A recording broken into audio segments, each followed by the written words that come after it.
சராசரி பெண்களோட மிகப்பெரிய ஆசையே கணவர்கிட்ட இருக்கக்கூடிய சின்ன சின்ன எதிர்பார்ப்புகள் தான். காலையில் வேலைக்கு போனதுக்கப்புறம் என்னம்மா பண்ண, சாப்பிட்டியா அப்படின்னு ஒரு ஃபோன் கால், உடம்பு சரியில்லைன்னா லீவ் போட்டு உன்னை பார்த்துக்கணுமா, சமைக்கிறதுக்கு உனக்கு கஷ்டமாக இருக்குதா, ரெஸ்ட் எடுத்துக்கிறியா அப்படின்னு அக்கறையாக ஒரு வார்த்தை.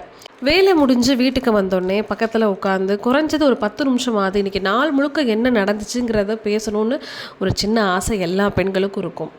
மிஞ்சி மிஞ்சி போனால் மாத கடைசியில் ஒரு சம்பளம் வரும்போது உனக்கு இது பிடிக்கும்ல, அதான் நான் வாங்கிட்டு வந்திருக்கேன்னு ஒரு கணவர் கொடுக்கக்கூடிய ஒரு சின்ன சர்ப்ரைஸ். இதை வச்சு தான் நம்ம வாழ்க்கை முழுக்க ஓடிக்கிட்டு இருக்கோமே தவிர்த்து வேறு எந்த விதமான அதிகபட்ச எதிர்பார்ப்புகளும் பெண்கள் இன்றைக்கி எதிர்பார்க்கறது கிடையாது. அது வீட்டில் இருக்கக்கூடிய பெண்ணாக இருந்தாலும் சரி, இல்லை லட்சக்கணக்கில் வெளியே போய் சம்பாதிக்கிற பெண்ணாக இருந்தாலும் சரி, தன்னோட கணவர்கிட்ட எதிர்பார்க்கறது இந்த சின்ன சின்ன விஷயங்கள் தான். இதை கூட புரிஞ்சுக்காத நிறைய ஆண்கள் இன்றைக்கி சுயநலமாக தான் அவங்களோட வாழ்க்கையை வாழ்ந்துட்டுருக்காங்க.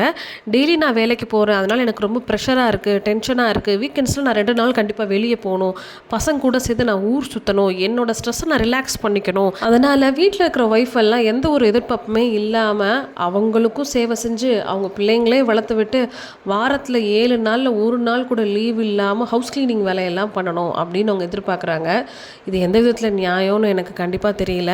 முக்கியமாக ஹவுஸ் ஒய்ஃபாக இருக்கிற நிறைய பேர் இந்த மாதிரி ஒரு மிஷினரி வாழ்க்கையை வாழ்கிறதுனால தான் அவங்களுக்கு ஸ்ட்ரெஸ் லெவல் ரொம்ப அதிகமாக இருக்குங்கிறது என்னோட தனிப்பட்ட கருத்து.